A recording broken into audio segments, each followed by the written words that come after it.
Good morning, everybody. Hope you guys are doing pretty good. This is Hello US Trading by Corey, BYC. I go by a lot of different aliases, and I deeply apologize for that. But I do want to pretty much show you guys I have an interest in a trade in QQQ.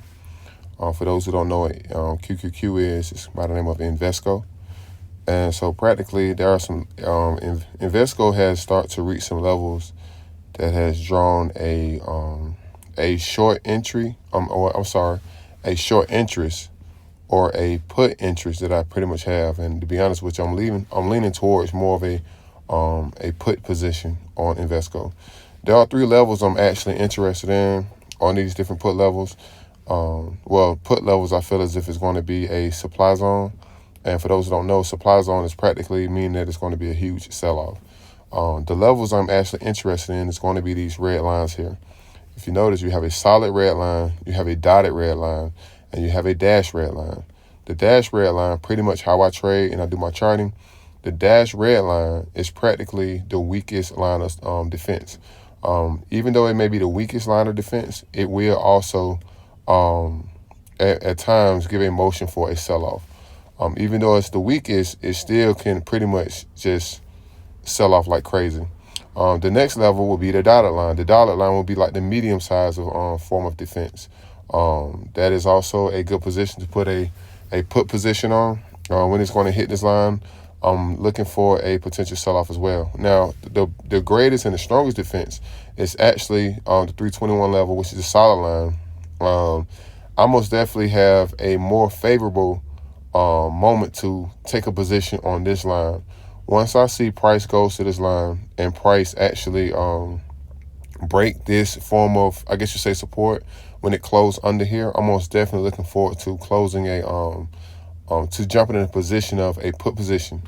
Another thing too as well with these lines, I'm sorry too, I never told you the levels that I'm interested in here. On the weakest line of defense, it's going to be 318.97. The medium line of defense is going to be $320 even. And also it's going to be the strongest line is 321.58. Now another thing too as well with these numbers I'm throwing, there also could be a rounding. You also can round these up to 322. And I learned that from a previous trade that I took. I was most definitely within the right area for the position of the sell-off, but instead I should have actually rounded. I should have rounded the position off, and I guess I will also tell you what are the rounding numerics too as well. The 321.58 will be 322.19 or 322.20. So that is the area I'm actually watching. 321.58 and 322.13 or so in that area here. Because I'm reading this top right here in this particular area. For the 320, I will round that up to around 320 to 335, somewhere in that area. And I'm looking at this peak, and I'm looking at this peak right here too as well. A rounding for the 318.97, which is the weakest level, I'll be looking at a rounding estimate of around 320, let's just say 319.63. So I'm most definitely watching price in these particular areas. And if it closed below these main areas that I have actually charted, these red, the dash line, the dotted line, and the solid line, once it make a close beneath those levels, I'm looking for interest to take a position on it. As you can see, QQQ has now crossed a horizontal ray, and that horizontal ray is going to be this line right here. It's still pre-market right now, so I'm not interested in taking a position in that at all. But to be honest with you, I'm more desired to take a position once it hit this red line. Once it hit this red line, pass it and come down, and it close below this, I'm looking to take a position on it.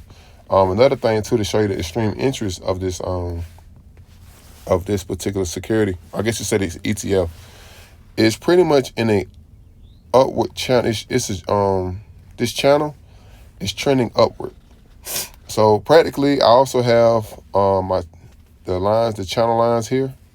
I feel as if it's going support and resistance, and it's in the top of the channel and the bottom of the channel is going up. There was a dip in this particular area here, but I'm not necessarily worried about that to a certain degree until I'm able to or willing to take a long position. And the same thing here, the green area at the bottom is areas that I feel as if is strong support. I have the dashed line is weak support. The dotted line is medium. The dotted line is medium support, and the strongest line is going to be the solid line, which I most definitely would, same thing up top. I most definitely look for interest to taking a long position if it hit this line here as well. Now another thing, this trend line is just to kind of keep my eye on how price is actually moving.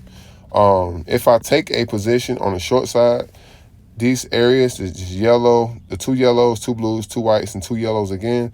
These are the areas when coming down, I will be keeping my eye on these positions because I feel as if there are buyers listed in these areas still with a GTC order ready to go long. And those areas are 317.36 to 317.20, which actually be a stop loss. Well, not necessarily a stop loss, but I was just watching these areas. The blue area is going to be 317.13 to 316.97. Now, this is pretty much when it's coming down. I want to keep my eye on these areas because I don't want to lose profits in a trade. If the trade goes in my favor, I don't want to hit these areas and price start to go back up. The white area is going to be 316.69 to 316.51 and 315.93 to 315.76. Now, if we break past this level, I'm looking to take this pretty much all the way down to around 314, which is actually the weakest level of support on the dash line here. Another thing too as well, the holdings of Invesco, the greatest in holding is going to be Microsoft, which holds, I think, about 12%, I think it is. So another thing that make this trade a little complicated is the fact that I also need Microsoft to sync as well. I think when Microsoft will sync, and I think Apple also may hold 12% as well. So if Apple and Microsoft actually sync, them holding 12% apiece, that's like 24%. I'm hoping that it will most definitely allow the trade to go in my favor on the short side going down. But like I said, I would take a trade on one of these. I'm really not interested in the dash line. I'm more interested in the dotted line and the solid red line. If price comes here, hit this area right here, goes up a little bit, and then come down and close below this particular line, I'm most definitely looking forward to taking a short position, but mainly a put position, which is options onto the downside. That's practically it. Hope you guys enjoyed the video. I'm kind of like on the 9 to 5, but I wanted to actually put this out here and be able to upload it to the YouTube so you guys can pretty much see what I'm looking at, what I'm charting, and then too to also to be able to come back and do some analysis on my projections on price movement on Invesco, which is QQQ. You guys are blessed. See you guys in the next video.